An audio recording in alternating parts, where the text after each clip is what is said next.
I'm not convinced by myself as a writer. I don't see this person as a writer. So it needs to have a specific task for me to want to do it. My psychology is very negative. I assume that everything I write is rubbish because I wrote it. And I know there are writers who think everything is wonderful because they wrote it. To me, something works on the page despite the fact that I wrote it. So my psychology is intensely negative, but it's functional, it's workable. And somebody who took away my negative psychology wouldn't be doing me a favor, because they'd leave me thinking, ooh, I'm great. And I would have no ability to see whether these sentences dragged their carcasses across the page properly or not. So I don't have a habit of writing. I don't have any of those things. And in fact, the books I've written have never turned out as, it's not quite true to say they haven't turned out as planned. I did not plan them in any particular way. And the fact that they end up seeming very set and having a strong formal alignment is something that happens along the way. It's not something I start out on. So I only have a back burner. If it wasn't for the back burner, I would have no means of cooking the stuff. So I tend to finish things because I started them, and I tend to start them for a really quite trivial reason. In the case of this manuscript, Kid Gloves, I was teaching at Greenwich, teaching a creative non-fiction course with another teacher, with another tutor. And the other tutor said one week, I think we should all write a memoir for next week. And I thought, well, you're not going to, but maybe I should. And I thought that it's good form when you're teaching to do the exercises you set. So I thought, how can I write something personal that isn't going to overflow the frame, that isn't going to become endlessly circling to explain what I'm talking about? And I thought, the time I looked after my dad, after my mother died, in the Gray's Inn flat, because it has a single setting, and it has a little bit of emotional richness, which we can get into. So that's how it started. And I wrote maybe 2,000 words for the next week, but then I wrote a bit more, and having started, it made sense to carry on, or it gave you something to think about, just a little mental itch to scratch. But I've never been on a mission in my life. I've never been on a quest.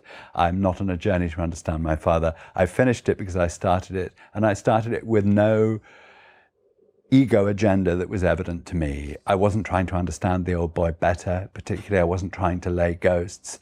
And once I started writing it, I realized there were certain things about the form that could be played with. One of them is to have no chapter breaks, which sounds like a tiny decision. And in the past, I've written a number of manuscripts which were very continuous, and I do like that. I like seeing how long I can go before taking a breath. And if you can get to the end of the book without taking a breath, that's perfect.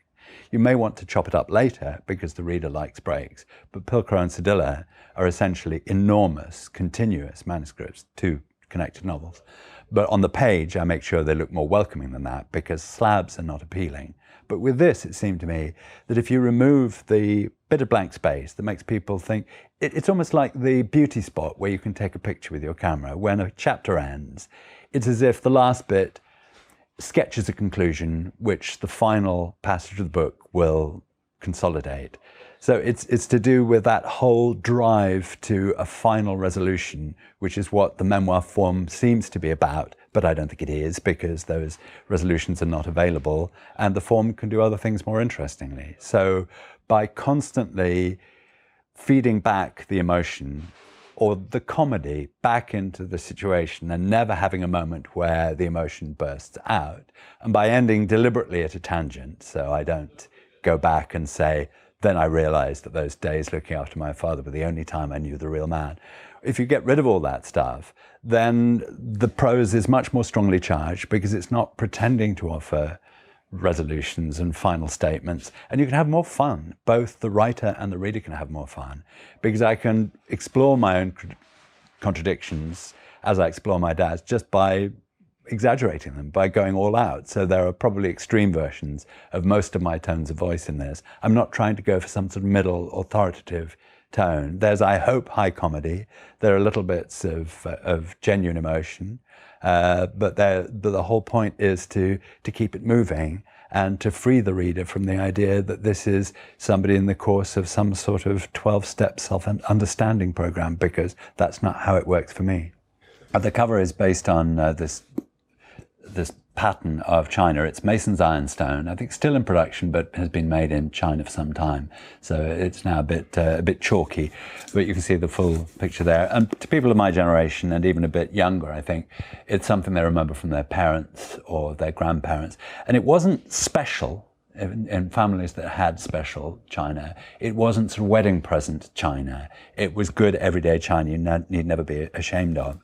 And why I think it works so well is partly this creature here. I don't know if you can see it, that I talk about it in the text, that there's a sort of chimera or fantasy creature which seems to have elements of swan, grasshopper, mini Loch Ness monster, but it isn't a plausible bit of creature. And the way I write it, at any rate, is that during family meals, or when my father particularly was carving, which was always a long process because he'd be about to carve the meat and then he'd start a story and my mother would have to plead with him to get the job finished, that somehow I looked down at that and that acquired some sort of resonance of strangeness, the slightly nauseating coziness of a family meal.